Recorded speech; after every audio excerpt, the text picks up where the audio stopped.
I am so excited to have Phil on today. And today's subject is going to be about business and entrepreneurs. I would love to see this country have so many more entrepreneurs, but you have to have the mindset for it. So welcome, Phil. Let's dive in. So as a consultant, what goes through my mind when I'm talking to somebody, they go, "Hey, Phil, I want to start a business and I need some help getting up and running." And it's like, so my first question is, so you think you want to run a business? Mm-hmm. What exactly put that thought in your head? So they don't have an answer. And Well, I want time off. I don't want to work this hard. I want freedom. Yeah. So how do you think that owning your own business is going to do that for you? Because very often that's not the case. It's just a matter of who's your boss. You have different bosses. That's all. But I mean, if you're going to own a business, and you know this, if you're going to own a business, run a business, operate a business, you're going to be tied to that place. You're going to be really, as far as time off. I remember somebody said, "Hey, we could let so-and-so do it. She owns her own business." And the immediate retort was, I own my own business. What does that have to? She said, "Well, you have all that extra free time."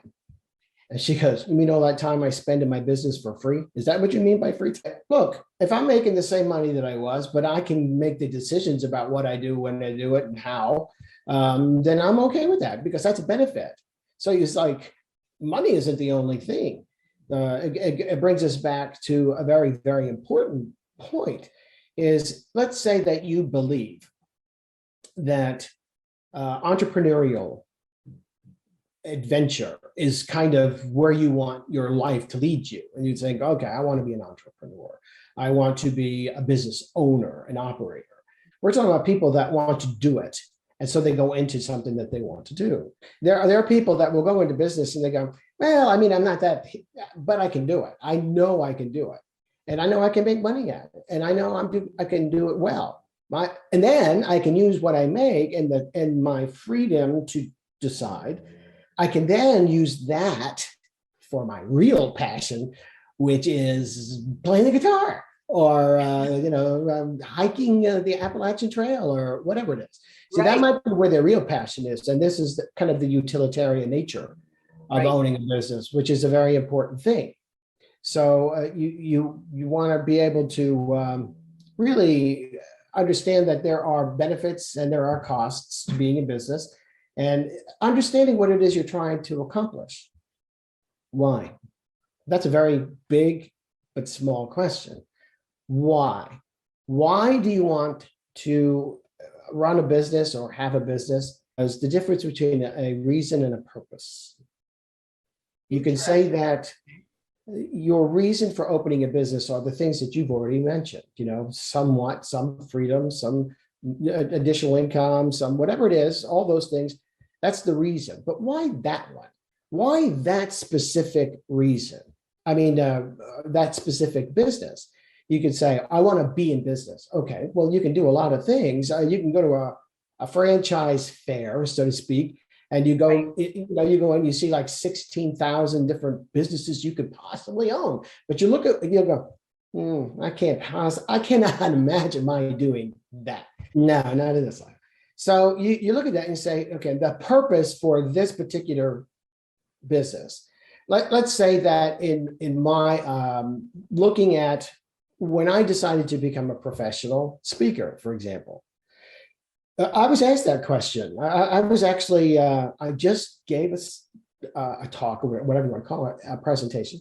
And an agent came over to me and said, "Okay, we can sell this." And I said, "Okay, let's do it." And he goes, "Okay, but I need to know why."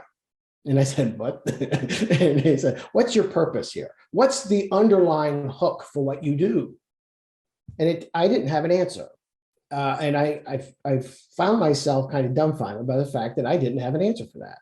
But I did eventually come to a conclusion that what I wanted to do more than anything is to help other people help themselves. You can help a lot of people with the foot thing, but there are other ways to do that, and I would choose a different way. But that's it's like, so there's got to be more to it than just I want to help other people.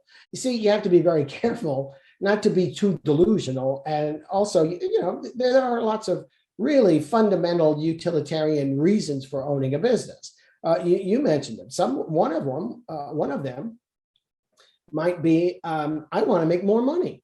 As an employee, there are certain limits as to what I can do, and it's limited by somebody else. If I can strike out into an arena where I believe that I can do good for other people, but I can also then grow it to the point, or expand it to a point, or reach beyond a certain limit where I can make a lot more money. And I want to make more money too. And I'm a capitalist. I don't object to people wanting to make money, and I don't hide the fact that I want to under a bushel basket either. The fact of the matter is that without a profit motive, most businesses don't exist. Actually, no business would exist. I mean, because then you would just have volunteer people doing things. Money isn't always the objective, but it often is. And if you're not a Gates or a Bezos or one of these guys, a billionaire or even a multi-millionaire, if you're one of those people that are still earning a living as you go, then you want to remember that and be okay with that, because that's part of what's going to make you a success at what you're doing. If you ignore the money, if you ignore the profit motive, then you're likely to do something that employees do and not employers, which would be to be very generous about certain things and not concerned about the cost of certain things, agree to things that are probably not in your best interest as a business owner, because employees, they think, well, just, write it off or let the business pay for it or whatever. It's right. There's no such thing as writing things off. That's just against taxes that you have to pay, but that's still a cost.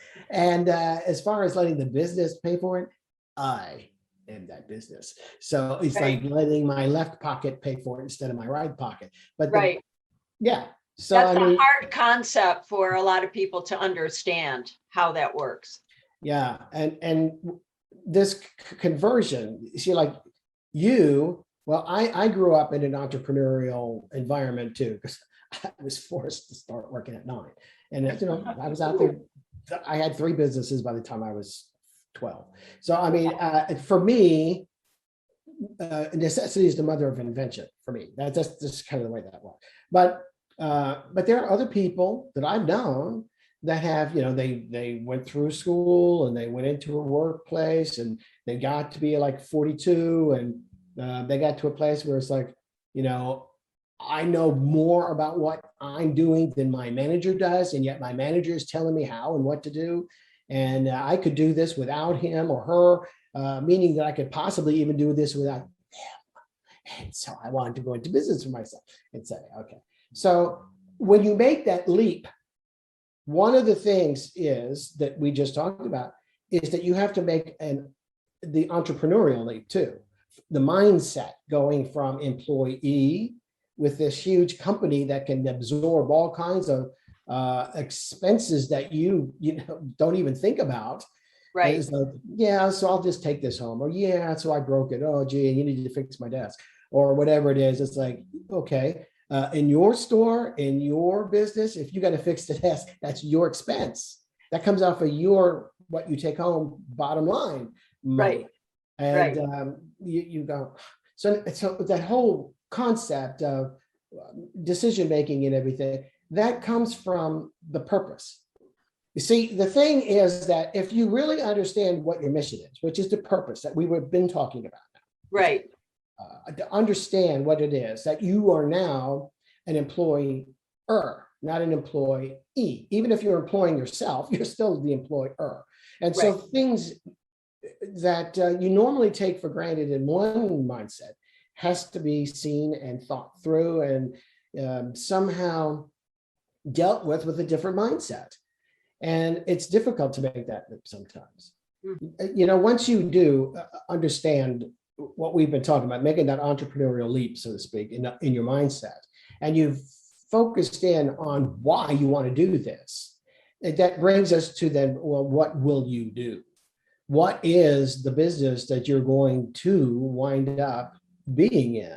For example, if you, like you were just talking about, if art is like, I think I could do this. I mean, I love art, and I do what I do, and I like to do it. But now I have a customer who is telling me what they want. That means I can't just do what I want. I have to meet certain parameters that they want, size and color, hue. I spent an awful lot of time knowing that I wanted to get into business, and every single business that I went into, I always looked around and said, okay, how many employees? Are the employees happy? What does it take to run something like this? Are they working on the weekends, or are they only working 5 days a week? You know, what is my ideal type of business that I want to own? Accounting. I look at accounting and I go, that never ends. I cannot handle something like that. And I think that's why I loved printing, is because a person would come in, they would come in with a business idea, they wanted business cards, and they were all excited that they were starting this new business. And we were thinking through their letterhead envelopes, business cards, their flyers, their mailers, all those things. And I knew that they could come back in, you know, tomorrow, and you can look at a proof and you're going to be able to open your doors right away.